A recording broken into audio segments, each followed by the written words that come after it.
Guerra do Paraguai é uma guerra tola, sórdida e desnecessária como a maioria delas.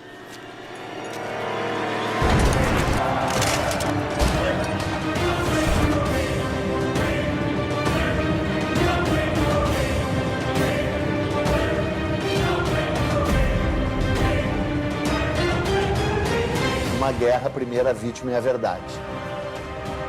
Porque a historiografia brasileira a respeito da Guerra do Paraguai era muito vagabunda, praticamente não existia. This is the most devastating war in post-colonial South American history. Aquilo foi um genocídio. Nós não tivemos o genocídio como intenção, mas nós tivemos o genocídio como efeito.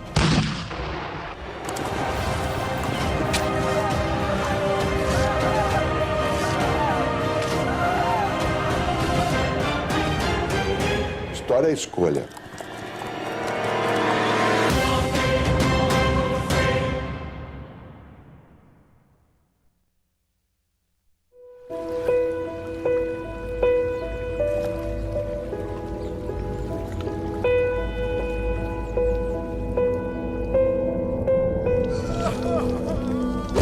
Depois de 40 anos independente de Portugal, o Brasil é um gigante. Rural, pobre, analfabeto e escravo.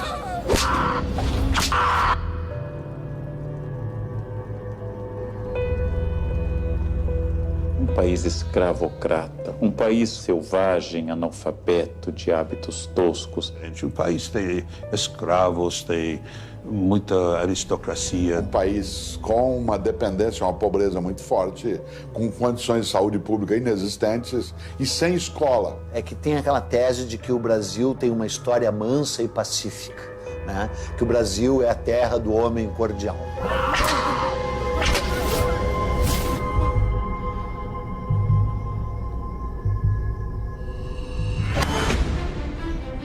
Em 1864, o Brasil é uma monarquia controlada por um homem de 38 anos, que está no trono desde os 14.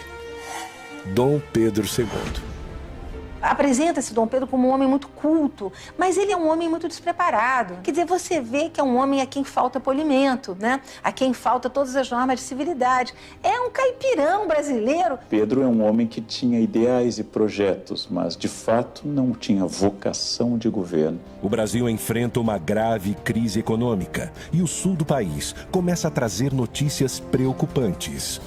O sul do Império Brasileiro faz fronteira com 3 repúblicas: Uruguai, Argentina e Paraguai. O Uruguai está em guerra civil. Brasil e Argentina se unem para colocar o uruguaio Venâncio Flores no poder, beneficiando os comerciantes de Buenos Aires e os fazendeiros gaúchos, só que bloqueando a saída do Paraguai para o mar.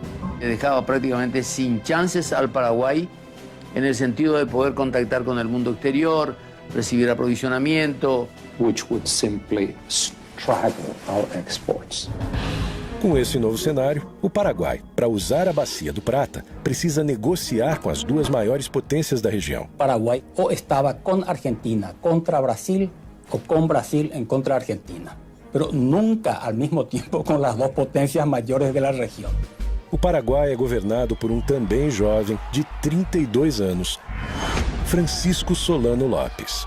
Francisco Solano López estaba convencido de que tenía un destino muy importante, ¿verdad? Que en este caso era salvar a la patria de la deshonra. Era una persona con una inteligencia, con un talento literario considerable. Era una persona preparada para un cargo difícil. Mariscal López, and very proudly so, is my great-grandfather. Sem dúvida, ele era um sujeito inteligente, perspicaz, ambicioso. Era um homem muito controverso. E dentre os mitos da guerra, um deles é de que o Solano Lopes era um estadista com uma visão extraordinária de um grande Paraguai. A very highly educated person. Evidentemente que ele teve alguns méritos, mas acima de tudo ele era um ditador. E era um ditador eventualmente obcecado. López era una persona que no sabía nada de economía. Como Luis XIV, era l'état c'est moi. Había conocido la corte de Inglaterra, la corte de Napoleão III. O Solano Lopes era um grande louco da América do Sul. Ele tinha sonhos de ser um Napoleão. This was a leader who had a certain vision of Paraguay. He had a certain vision of his own wisdom and his own strength, which was quite divorced from reality. Mas tu quer me dizer que o cara ia criar um paraíso na Terra, o Solano Lopes? É uma piada, né? The war had one commander from the beginning to the end on the Paraguayan side. O Solano Lopes havia arregimentado as suas forças, dando-lhes a certeza de que lutavam pela liberdade, por uma causa justa e pela pátria. Então isso fazia com que eles fossem indômitos. He conducted the adventure as a military adventure. Nos últimos 10 anos, o Paraguai fez seu exército crescer de 10 mil homens para quase 100 mil combatentes. Construiu uma linha férrea, a primeira da América do Sul, para ligar a capital a um campo militar. E também a primeira linha de telégrafo para se comunicar com a sua principal proteção no Rio Paraguai, o Forte de Humaitá.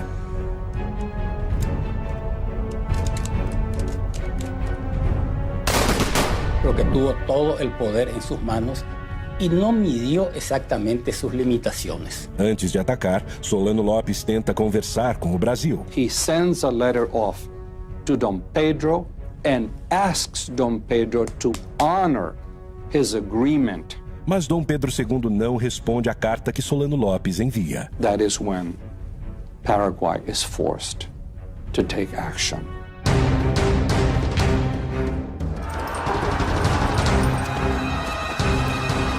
Pela primeira vez em sua história independente, o Brasil tem seu território invadido.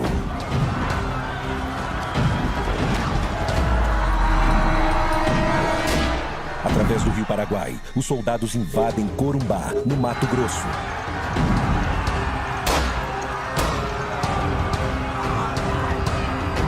De hecho, los paraguayos cometieron abusos en territorio brasilero y argentino. O exército paraguaio avança, deixando um rastro de destruição por onde passa. Os generais levam junto as suas esposas, que aproveitam para saquear as casas no caminho. Os invasores paraguaios de Mato Grosso saquearam, levaram a população civil forçada para Assunção, porque o Mato Grosso estava indefeso. Você não tinha força do exército Mato Grosso.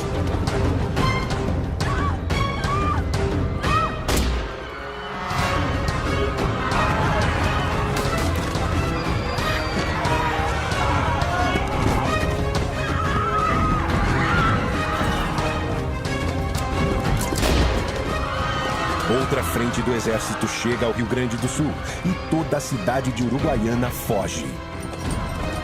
O Paraguai invade o Brasil, mas é só o começo. A partir de agora, metade de um continente vai entrar em guerra.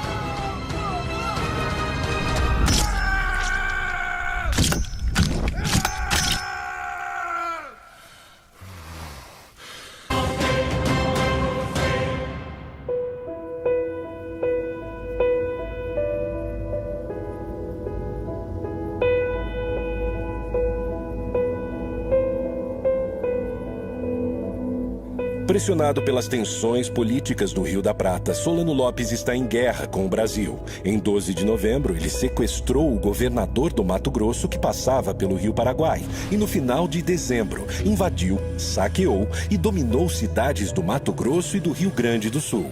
Há uma série de especulações e teorias de quais seriam os reais motivos por trás do conflito. Economically speaking, it was the most successful economic story in all of Latin America. In reality, Brazil is already the power.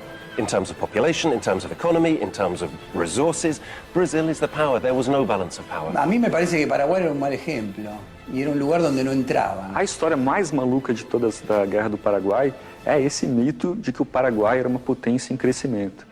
Eu me pergunto como a gente acreditou por tanto tempo nisso. Porque a historiografia brasileira a respeito da Guerra do Paraguai era muito vagabunda, praticamente não existia. O Paraguai não era um modelo de desenvolvimento para a região. Tinha uma população que era o dobro da do Uruguai, só que o comércio exterior dele era 6 vezes menor. Há uma teoria muito divulgada pela esquerda no governo militar brasileiro de que a Inglaterra tinha medo do crescimento paraguaio e por isso financiou a guerra. Inglaterra está construyendo un imperio mundial y no hay lugar en el planeta que le sea indiferente. Paraguay, as I said, is dependent on British technology. It is dependent on British money.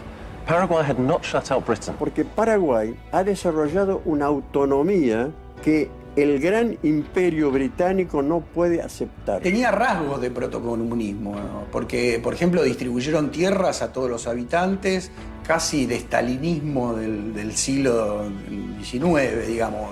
Allí donde hay la posibilidad de crear un mercado para las mercaderias que fabrica la Revolución Industrial. O mercado consumidor paraguaio não existia. A população não tinha poder aquisitivo, não existia um mercado consumidor. Segundo, mesmo que existisse, qual a lógica de você fazer uma guerra para abrir o mercado consumidor e destruir esse mercado? Não tem lógica. Appetite for some of the wealth that Paraguay had. Isso é ridículo porque o Paraguai não estava se industrializando, não tinha indústria pesada, não tinha nem indústria leve, quer dizer, não tinha indústria. Ponto. A arrecadação anual do Paraguai era de menos de 1 milhão de libras esterlinas. Brasil, Argentina e Uruguai juntos arrecadavam mais de 50 milhões. Argentina had an economy that was dependent on loans, and Brazil had an economy that was dependent on slavery. El imperio brasilero era esclavista, en la República Paraguay también era esclavista. Solo que había menos esclavos en el Paraguay, un porcentaje menor de la población. Há também outra versão que coloca Solano Lopes como louco, um Napoleão das Américas. O Solano Lopes, ele tinha delírios megalomaníacos. Ele queria fazer um grande Paraguai, pegando parte do Brasil, parte da Argentina e Uruguai. All decision-making in Paraguay was centered upon himself. Os únicos papéis, documentos que a gente tem da época mostram que a Inglaterra tentou conter as maluquices do ditador Solano Lopes. Tem um Solano Lopes que é o ditador. Mas tem um Solano Lopes que é um ditador e que age com uma racionalidade. A Inglaterra não financiou a guerra. Tampouco o ditador paraguaio era louco. Invadir o Brasil é a opção que Solano Lopes encontra para negociar com o gigante vizinho. Na época, você atacava um país e a vitória era conquistar a capital inimiga. Obviamente, era inviável ao Paraguai conquistar o Rio de Janeiro. Solano Lopes manda seu exército tomar o sul do Mato Grosso, região que quer anexar ao território paraguaio, e o Rio Grande do Sul, para chegar até o Uruguai. Assim, ele tem mais força para negociar com Dom Pedro II e restabelecer a sua saída para o mar. Se ele não invadisse o Brasil, ele não teria causado a guerra. Só que Dom Pedro II não se rende. E em vez de negociar com Lopes, procura Bartolomeu Mitre, presidente da Argentina, e Venâncio Flores, presidente que colocou no poder no Uruguai, e forma, em 1º de maio de 1865, a Tríplice Aliança entre Brasil, Argentina e Uruguai. La Triple Alianza no quería saber absolutamente nada. Había que liquidar a Solano y lo que él representaba. Agora, oficialmente sozinho, Solano Lopes tem duas opções: negociar uma trégua e recuar sem derramamento de sangue, ou atacar os navios brasileiros que bloqueiam a sua saída para o mar. 11 de junho de 1865, Corrientes, Argentina. Começa a maior batalha naval da história da América do Sul. A formação dos estados na região da Bacia do Prata é a grande causa da Guerra do Paraguai. A Bacia do Prata é constituída pelas águas dos rios Paraguai, do gigante rio Paraná, que vem do Brasil, e do rio Uruguai. O grande problema de Solano Lopes nesse momento é que os navios brasileiros comandados pelo almirante Barroso bloqueiam sua saída para o mar, o que causará a morte econômica do Paraguai. Então o Paraguai vai ser um prisioneiro geopolítico do Porto de Buenos Aires, aliás, até avançado no século XX. A esquadra brasileira protege o Rio Paraná com 9 navios de guerra, totalizando 58 canhões e 2.000 homens. O Paraguai só tem um navio de guerra, mas improvisa e adapta outros 8 navios mercantes com bocas de fogo. Lopes conta ainda com 6 balsas chamadas de chatas. O formato dessas embarcações é uma vantagem, pois os canhões ficam no mesmo nível do rio e fora do alcance da artilharia brasileira. Foi mesmo um jogo de xadrez aquático ali, que o Paraguai fez a aposta errada e foi uma guinada nos rumos da guerra, né? 9 navios brasileiros na margem do Riachuelo.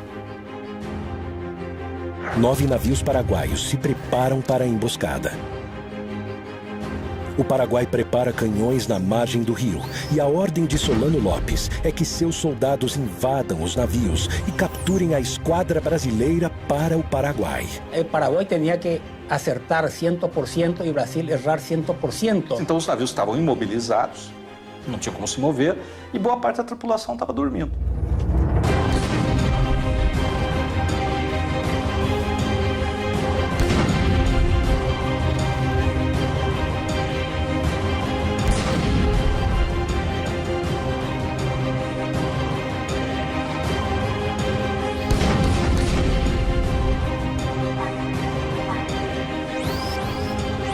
um ataque surpresa. O Paraguai leva vantagem no início da batalha, mas uma decisão do almirante Barroso vira o jogo para o Brasil. Inspirado pelo Ariete, uma antiga máquina de guerra usada para romper muralhas e fortalezas, Barroso aproveita as embarcações brasileiras revestidas de aço para estraçalhar a esquadra inimiga. Ele parte para cima dos vapores paraguaios e muda o rumo da batalha.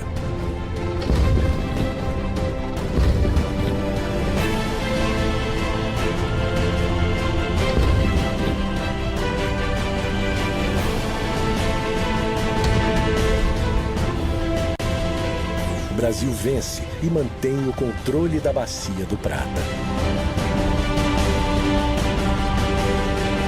Anos depois, Dom Pedro II manda produzir um quadro épico sobre a batalha.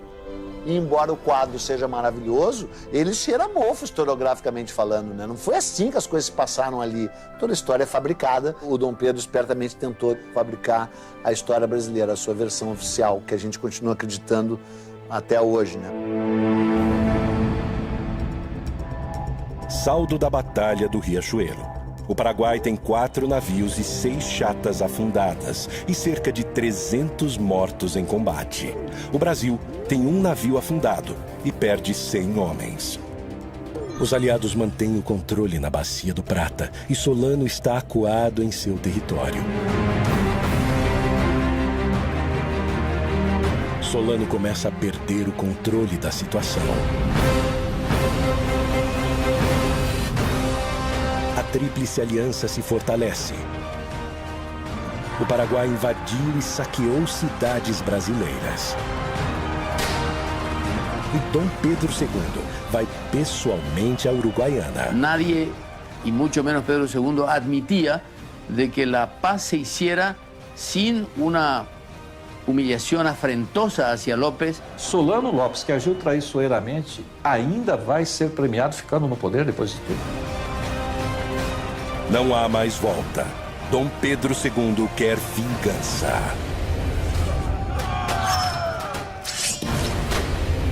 Quem vai invadir o Paraguai agora é o Brasil. Para completar o exército brasileiro, Dom Pedro II cria a campanha Voluntários da Pátria, homens que se alistam para lutar no Paraguai. Então, além de tudo, é uma guerra lutada por ex-escravos, escravos libertos, indígenas e voluntários da pátria, né? Porque voluntários da pátria é uma piada sensacional, né? O próprio imperador se nomeia voluntário da pátria número 1. Mas todos esperavam que fosse uma guerra como tinha sido sempre, né? Durava alguns meses e aí acabava. Quando a guerra se estendeu, as condições difíceis, não tinha perspectiva de fim. Então aí realmente a resistência à guerra foi muito grande. E esses soldados iam sem nenhuma preparação. Iam para a guerra assim como bucha de canhão, porque eram muitos, podiam morrer. ¿Quién quiere ir a una guerra que no significa nada, que nunca escuchó hablar de algo que se llama Paraguay? Hay que colocarse en la mentalidad del pueblo de aquella época. Es lo que se llamaba, en castellano se llama carne de cañón. Que muitos desses voluntários da pátria não eram exatamente voluntários, vinham agrilhoados, né? Vinham presos e aí eram apresentados como voluntários da pátria. Muitos dos cativos eram vendidos para substituir o branco que não queria ir lutar. Quer dizer, no momento que você pudesse comprar um escravo que fosse lutar no seu lugar, estava bem representado. Se você manda um escravo para a guerra, não é preciso dizer como é que o escravo era tratado no Brasil. Qual é a disposição que esse escravo tem em morrer pelo Brasil?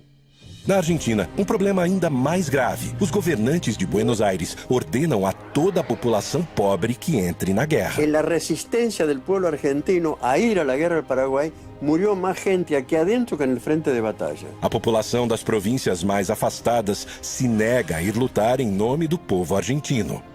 En ese momento histórico, no se puede hablar de pueblo argentino.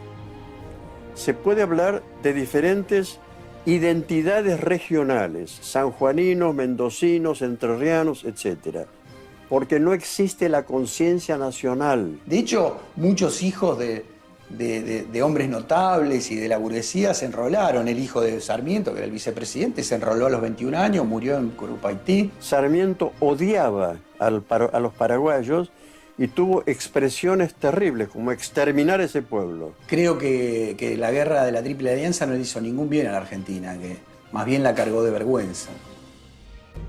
16 de abril de 1866. Com uma grande maioria de brasileiros, o exército aliado pisa em território paraguaio.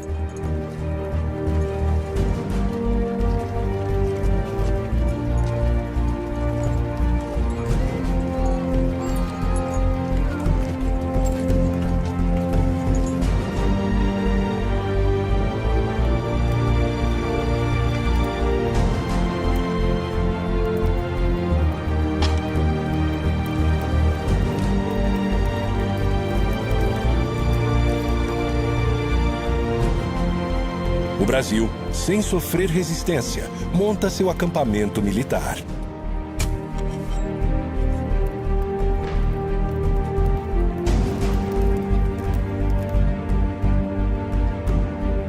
Comerciantes e mulheres acompanham a tropa oferecendo todo tipo de serviço.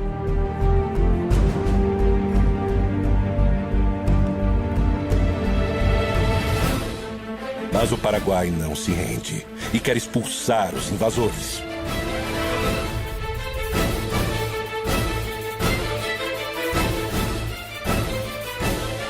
É fundamental em qualquer operação militar, seja no século XIX ou hoje, você conhecer o terreno que você vai agir. E não se conhecia o terreno. O acampamento militar fica na entrada do país, a 300 quilômetros da capital, Assunção, com uma imensidão desconhecida e pantanosa pela frente. Mas não se tinha um mapa do interior do Paraguai devido ao isolamento paraguaio. Ninguém conhecia o que era o interior do Paraguai. Só se conhecia Assunção. E é nesse momento que o Paraguai começa a montar sua emboscada. Está almoçando ali com os chefes o general Osório. A tropa que está mais na frente começa a debandar, começa a correr para trás para conseguir algum apoio e aí tem a matança. –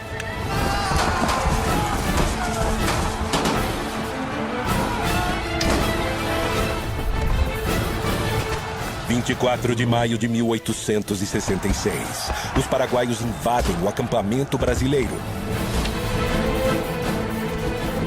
E tem início a maior batalha da Guerra do Paraguai, a Batalha de Tuiuti.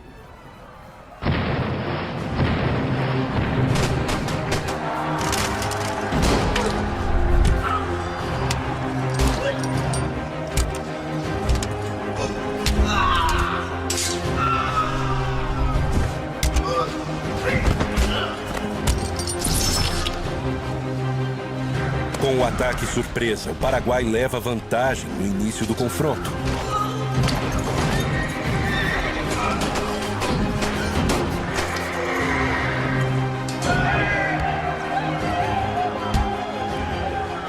Solano Lopes manda 3 tropas atacarem simultaneamente, uma frontal e 2 pelos flancos.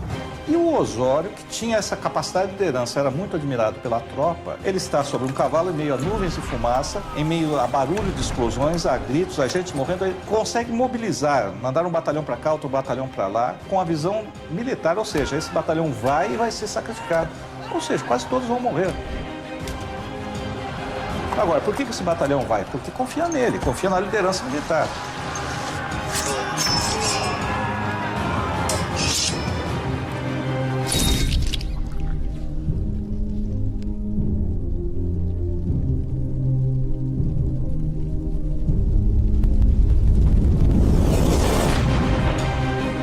Então ele consegue distribuir e consegue reverter a guerra. O centro da resistência aliada vai ser os canhões da artilharia que estão colocados um pouco à frente do quartel-general.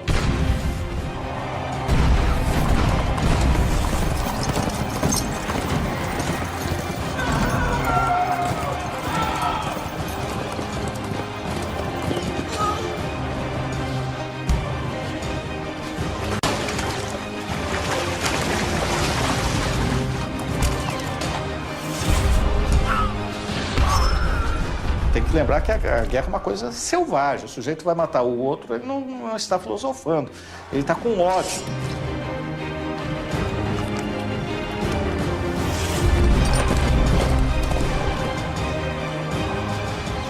mas ali morrendo no charco, morrendo no pântano, chafurdando, literalmente chafurdando, estavam povos e etnias que não tinham nada a ver com aquilo diretamente.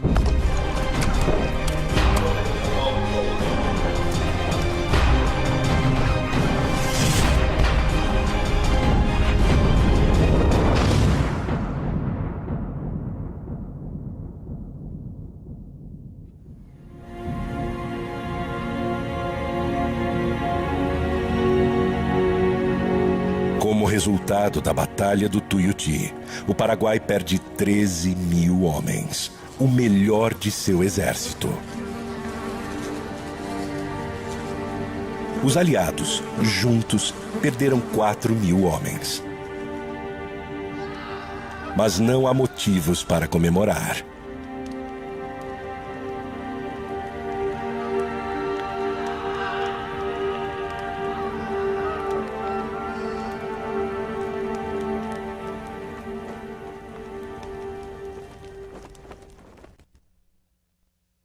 Setembro de 1866. O Brasil continua acampado em Tuiuti e o Paraguai se protegendo no quadrilátero em volta da fortaleza de Humaitá. O Brasil teve que lutar contra uma fortaleza que ele próprio tinha construído para os paraguaios, né? E que se sabia inexpugnável. A fortaleza de Humaitá é a grande proteção do Rio Paraguai. Para chegar em Assunção, é preciso passar por ela. Construída anos antes com a ajuda de militares brasileiros, a fortaleza é um complexo defensivo composto do forte, da igreja e o rio era cercado com grossas correntes de ferro para impedir a passagem de navios brasileiros. Mas a fortaleza de Humaitá não é o maior obstáculo que o exército brasileiro tem pela frente. Em todos os casos, a maior parte das mortes foi causada não em combate, mas foi causada por cólera, por doenças, fome e frio. As condições dos hospitais militares são péssimas, desumanas, sem nenhuma estrutura. E brigas e indisciplina no acampamento são frequentes. Não há liderança. Dom Pedro II já está de volta ao Rio de Janeiro. Eu lembro um aspecto importante que as pessoas costumam esquecer. É o início da fotoreportagem. Os jornais todos vão publicar fotografias. Tem fotografias que sofrem, entre aspas, Photoshop. Quer dizer, parece que o Dom Pedro está no campo de batalha, mas não está. A fotografia foi tirada no estúdio. Aí botam ele lá no campo de batalha. A guerra parece ter chegado a um impasse, mas Dom Pedro II guarda uma surpresa, um novo aliado que irá redesenhar os rumos da guerra. 2 anos de guerra. O Brasil continua preso em seu acampamento e o Paraguai se fortalecendo em Humaitá. As condições do exército estão lastimáveis. Vai entrar em cena o maior militar brasileiro da história. É um homem que se transformou no único duque que o segundo reinado produziu. Duque de Caxias. E aí ele chega para pôr ordem na casa. E a primeira coisa que ele tem que fazer é restabelecer a disciplina. Por exemplo, os hospitais estão lotados, mas todos estão feridos. Aí ele descobre que 1/3 que está lá está simulando doenças. O Duque de Caxias dizia para quem quisesse ouvir que o exército brasileiro não tinha armas, estava despreparado e ia enfrentar um clima totalmente hostil. Os que foram para a guerra eram civis e contra a vontade em grande parte. E não tinham experiência militar. Então Caxias teve que treinar civis para a guerra, em plena guerra com o inimigo na frente. E ele vai remontar, vai disciplinar o exército, vai rearmar o exército, vai inovar. Para observar as posições paraguaias, Caxias manda trazer dos Estados Unidos balões de observação usados na recém-acabada Guerra Civil Americana. E o projeto mais ousado de todos, usando prisioneiros paraguaios, ele improvisa uma locomotiva e um trilho de 25 quilômetros de extensão para auxiliar na logística da guerra.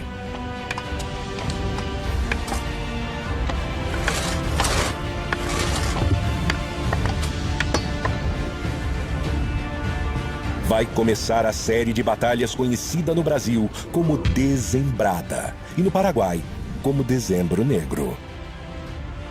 Caxias precisa tomar Assunção e para isso conta com 20 mil brasileiros e 5 mil argentinos. O Paraguai protege a capital com 5 mil homens. A esquadra brasileira derruba a fortaleza de Humaitá. Foi uma batalha terrível por uma fortificação que a engenharia militar brasileira cedeu ao Paraguai anos antes, já naquele barril de pólvora que era aquela bacia do Prata inteira ali, né? Às margens do rio Itororó, a primeira batalha que o Paraguai resiste bravamente. Quem ataca nessa guerra até um determinado momento leva desvantagem. Porque o terreno não era favorável ao ataque, era favorável à defesa. 5 dias depois, Caxias avança sobre o rio Havaí, numa batalha épica, retratada posteriormente por Pedro Américo. Por fim, em Lomas Valentinas, Caxias destrói o que resta do exército paraguaio. Depois de um tempo, virou a guerra do Brasil contra o Paraguai, né? E o Brasil a manteve deliberadamente. 1º de janeiro de 1869. Caxias toma a capital Assunção. Mas a cada investida de Caxias, Solano foge, montando acampamento com seus filhos e sua esposa, Elisa Lynch. A irlandesa Elisa Lynch é a primeira dama do Paraguai. Ela acompanha Solano Lopes em quase todos os momentos da guerra. Ajuda com suas habilidades de enfermagem, mas não abre mão do seu luxo, nem nos acampamentos militares. Se conhecia o arte del buen vivir, a frivolidade, as expressões estético-culturais, etc. Solano a conheceu 10 anos antes da guerra, na agitada vida noturna de Paris.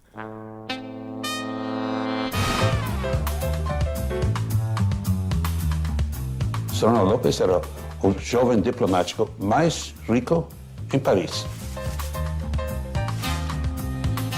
Era o grande momento das cortesanas e também das prostitutas. Os inimigos apontam ela como prostituta. E ela vivia do quê? Certo, então ela é acusada de prostituta. Ela era um símbolo sexual para os exércitos inimigos. Possivelmente, ela teve algum contato muito breve com esse mundo. Parte de todo isso era uma mulher rubia e bella. E isso é um pecado inadmissível para ele.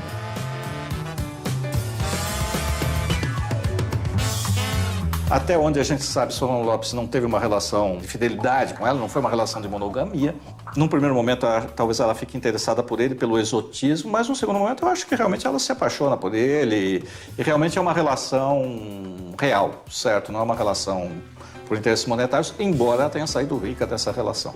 Anos depois da guerra, Elisa escreve um manifesto onde se defende das acusações sobre o seu passado.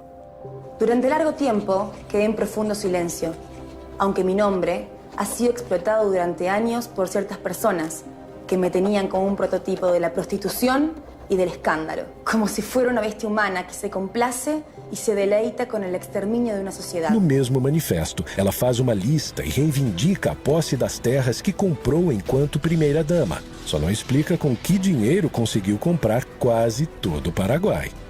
Ela acabou sendo, em nossa opinião, a proprietária da terra maior do planeta. Todo o poder e terras de Elisa Lynch vem das mãos de seu marido. A grande maioria delas é adquirida nesse período em que a guerra já está praticamente decidida. Que sentido tinha seguir a guerra depois de 1868? Depois de 68 ele não vai ganhar, ele perdeu. Ele podia negociar a derrota. En 1868 la guerra estaba perdida, absolutamente perdida. Una guerra que obviamente ya para esa altura ya estaba perdida. Y cuando ya no había razones para seguir resistiendo, ¿para qué resistir? Solano Lopes dá ordens para que as cidades paraguaias sejam abandonadas à medida em que o exército inimigo avança. Assim, ele pretende evitar a vingança brasileira e um massacre ainda maior. Ele dá ordens da população civil sair, para os aliados não terem acesso a comida, a apoio, a informações. Só que essa população civil tem que sair, são basicamente o quê? Mulheres e crianças. Tem que sair forçadas, sem meio de transporte, sem comidas. Resultado, você tem uma mortandade da população civil que não tinha mais sentido militar. A destruição do Paraguai é feita pelos aliados? Evidentemente é feita pelos aliados, que estão avançando. Mas por que estão avançando? Porque o outro lado, que sabe que não pode ganhar a guerra, não quer se render. O povo paraguaio apoyaba Solano López. El hecho de que la familia López no era tan terrible está en la manera como el pueblo paraguayo acompañó a López hasta el último momento. Claro que o conceito de patriotismo é muito relativo e cada sociedade constrói os seus padrões. Mas, estritamente falando, não tinha mais sentido militar nenhum você manter essa população fugindo, se retirando, sendo vítima da guerra. No rational leader would take on almost half the continent in a war. Solano López no podía tener un concepto bien delimitado, bien claro de la realidad. O Solano López estava bebendo demais, virou muito cruel. E não cabe dúvida, ele fez coisas que eram horríveis. Então ele mandou, por exemplo, prender a mãe, as irmãs, matou um irmão sob tortura, o outro morreu por exaustão física devido à perseguição dele, matou dezenas de pessoas. É a onipotência, a arrogância e o desprezo pela vida das pessoas que estão subordinadas a eles. Eu acho que, nesse sentido, Solano Lopes é igual a Stalin, que é igual a Hitler. Janeiro de 1869. Com a capital tomada, o Paraguai não representa mais perigo aos aliados da região do Prata. E para Caxias, é o fim da guerra. Tem uma frase do Caxias que diz que ele não era coveiro. Para vencer a guerra do Paraguai, como se pretendia, teria que matar o último paraguaio no ventre da sua mãe. Ele se recusou a fazer esse papel. Mas Dom Pedro II está obcecado atrás de Solano Lopes. From that point on, it was a war of vengeance against o Mariscal López. Sem Caxias, o comando vai para o seu genro, o francês Conde de. Nesse conflito, ficou claro o quão violento e eventualmente sanguinário até o Brasil pode ser. Enquanto continua sua fuga, Solano Lopes usa o que sobrou da população para retardar o avanço brasileiro. Cumprindo ordens de Solano, o general Cabaleiro comanda crianças para lutar com o exército inimigo. Teve um grau de crueldade e violência do exército brasileiro, né, desmedido.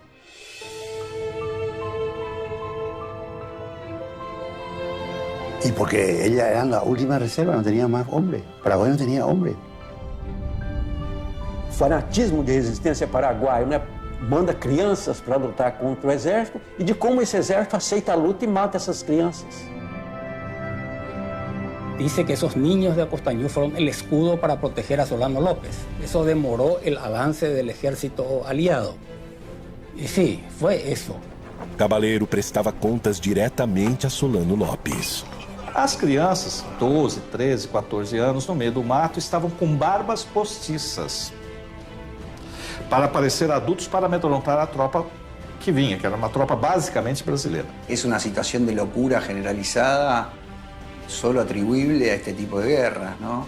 Los niños de antes, o de hace 100 años, y en 150 años, y en esas circunstancias, son diferentes. Ciertamente, a los 14 años, muchos niños se alistaban, que los niños se iniciaban sexualmente cuando se desarrollaban, y era natural, digamos.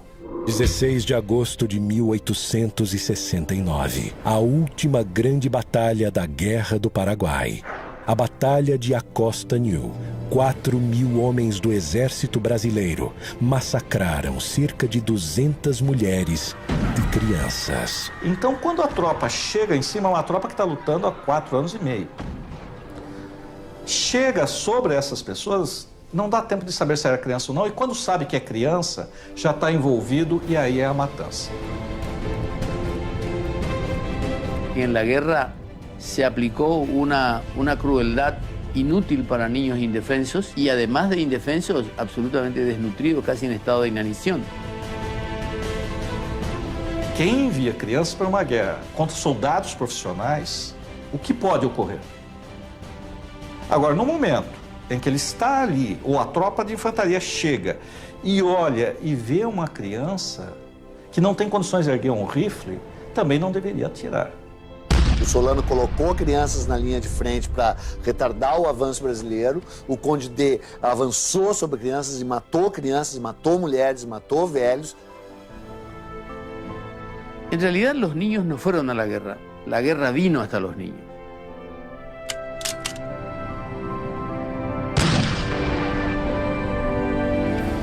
Só há culpados, não há inocentes nessa história aí, né?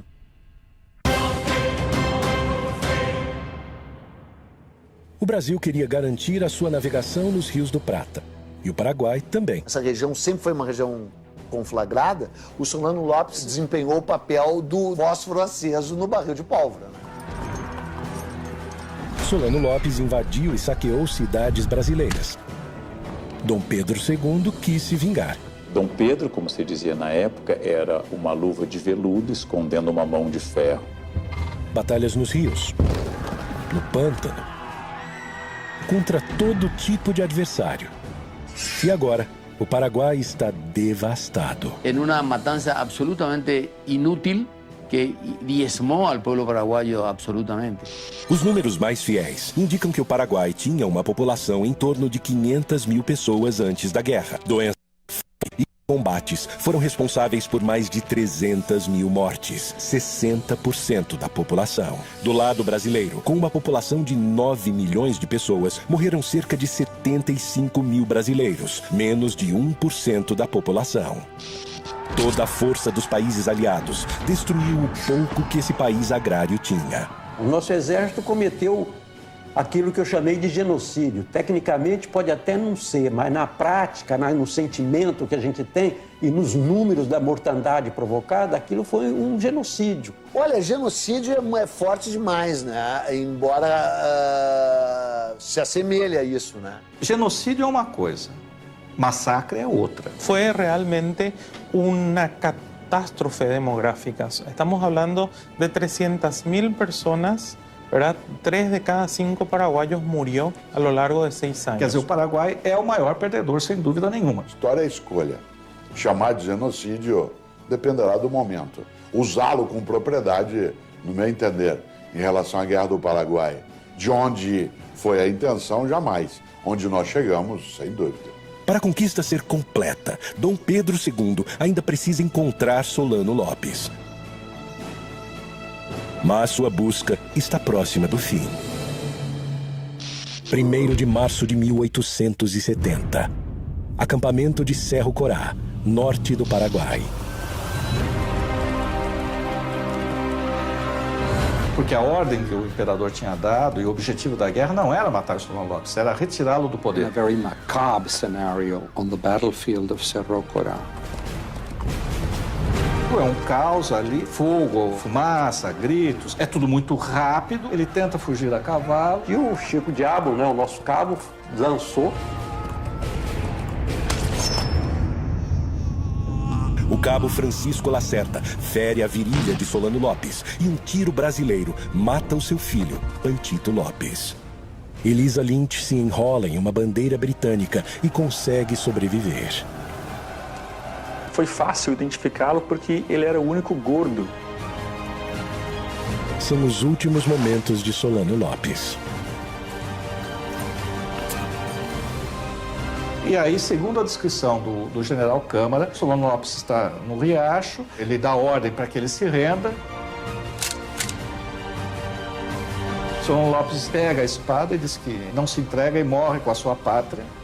E um soldado, quando ouviu Solano Lopes erguer a espada, deu um tiro. Ele já estava mortalmente ferido, mas o tiro vai levá-lo à morte.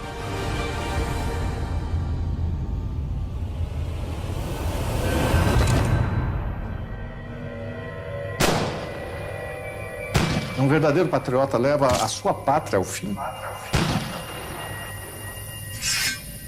Faltava perguntar se a pátria queria morrer com ele. E chega ao fim a Guerra do Paraguai. General Câmara leva a honra de capturar o ditador. Também leva a irmã de Solano Lopes e tem com ela uma filha. General Bernardino Cabaleiro agora se alia aos brasileiros, passa um tempo morando no Rio de Janeiro e volta para ser presidente do Paraguai, fundador do Partido Colorado, o mesmo partido que em 2015 governa o Paraguai. Elisa Lynch é bem tratada pelo exército brasileiro, volta a Paris e morre anos depois, sem conseguir recuperar suas terras. Hoje, Elisa é Madame Lynch, heroína do povo paraguaio. Apesar de ganhar a guerra, Dom Pedro II não saiu vitorioso. Afundou o Brasil em dívidas com bancos europeus e ainda fortaleceu o exército brasileiro, que na década seguinte, liderado por ilustres participantes da Guerra do Paraguai, transformaria o país em uma república, tomando o poder do imperador. Francisco Solano Lopes, odiado pelos paraguaios nos anos pós-guerra, passa por um tratamento de imagem no século XX. E hoje é o grande herói nacional, enterrado em um panteão dos heróis em Assunção. Lo que hicieron con Paraguay fue transformarlo en un país más pobre, más destruido, digamos, lo liquidaron a Paraguay. Todos perdieron finalmente, todos calcularon mal. It's time to be honest with our past and sincere with our own history. Es un golpe muy serio para la monarquía brasilera, que reveló una gran ineficacia en el manejo militar. The responsibility rests with successive Brazilian governments. É uma página sórdida da história do exército brasileiro. Não foi uma guerra em defesa da liberdade, não foi uma guerra para salvar a honra do Brasil. Os nossos soldados não foram heróis. Brasil, Argentina, Uruguai e Paraguai resolveram com ódio e sangue inocente suas questões econômicas. Será que o tempo foi capaz de apagar todas as marcas?